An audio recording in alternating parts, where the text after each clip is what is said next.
తెలంగాణ ఆవిర్భావ దినోత్సవం జూన్ 2వ తారీఖున పవన్ కళ్యాణ్ గారు ఆంధ్రప్రదేశ్ డిప్యూటీ సీఎం తెలంగాణలో పొలిటికల్ ఎంట్రీ చేయబోతున్నారు. గట్టిగా ఇక్కడున్న జన సైనికులందరితో మీటింగ్ పెట్టుకోబోతున్నారు. రాబోయే జిహెచ్ఎంసీ ఎన్నికల్ని టార్గెట్ చేస్తూ చాలా సక్సెస్ఫుల్గా వాళ్ళు ల్యాండ్ అవ్వాలని డిసైడ్ అయ్యారు. సో ఇక్కడ దాకా కథ చాలా క్లియర్గానే ఉంది. 2వ తారీఖున తెలంగాణలోనే మీటింగ్ జరగబోతుంది. పవన్ కళ్యాణ్ గారు అటెండ్ అవ్వబోతున్నారు. దానికి గడిచిన కొద్ది కాలంగా చూస్తున్నాం పవన్ కళ్యాణ్ గారి పైన రెచ్చిపోయిన ఒక రేసిస్ట్ మైండ్ సెట్ ఉన్న తెలంగాణ జర్నలిస్ట్ విపరీతంగా రెచ్చిపోయారు. For the matter professor Nageshwar అన్న మాటలు ఎవ్వరూ కండెమ్ చేయలే ఎక్కడ కూడా. ఒక్కసారి నేపథ్యం వెనక్కి వెళ్తే ప్రొఫెసర్ నాగేశ్వర్ ఏం మాట్లాడాడో, ఏం ఊహించుకున్నాడో అందరికీ తెలిసిన విషయం. అదొక్క నిమిషం పక్కన పెట్టండి.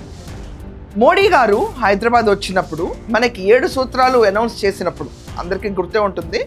సో ఆయన హైదరాబాద్ వచ్చినప్పుడు చంద్రబాబు నాయుడు గారి ఇంటికి పవన్ కళ్యాణ్ గారి ఇంటికి వెళ్ళి పరామర్శించారు. Just as a courtesy. ఈయన పవన్ కళ్యాణ్ గారి అయితే ఒంట్లో బాగాలేదని ఇంటికి వెళ్ళి పరామర్శించారు, అందరికీ తెలిసిన విషయం. దాని తర్వాతే ప్రొఫెసర్ నాగేశ్వర్ ఎక్కడో విన్నాను, ఎవరో చెప్పారు, నాకు తెలిసిన వార్త ప్రకారం అని చెప్పి ఒక బ్రేకింగ్ న్యూస్ అనౌన్స్ చేస్తాడు. తర్వాత అసలు నేను మొత్తం మాటలు వెనక్కి తీసేసుకుంటున్నాను, ఎప్పుడైతే కేసు పెడతారన్నారో ఎవరు, పవన్ కళ్యాణ్ గారు కూడా కాదు, అది జనసేన కార్యకర్తలు కేసు పెట్టారో నేను వెనక్కి తీసేసుకుంటాను మాటలు అన్నారు. అక్కడ దాకా సీన్ బాగానే ఉంది. He left and he also didn't pressurise on the case. ఎక్కడ అరెస్ట్ లేదు. కానీ అమ్మో ప్రొఫెసర్ నాగేశ్వర్ని అరెస్ట్ చేయడానికి అర్జెంటుగా తెలంగాణకి ఆంధ్ర పోలీసులు వచ్చేసారు అని చెప్పి కల్లోలం సృష్టించారు. అసలు ఆంధ్ర పోలీసులు రాలేదని హోమ్ మినిస్టర్ ట్వీట్ చేశారు.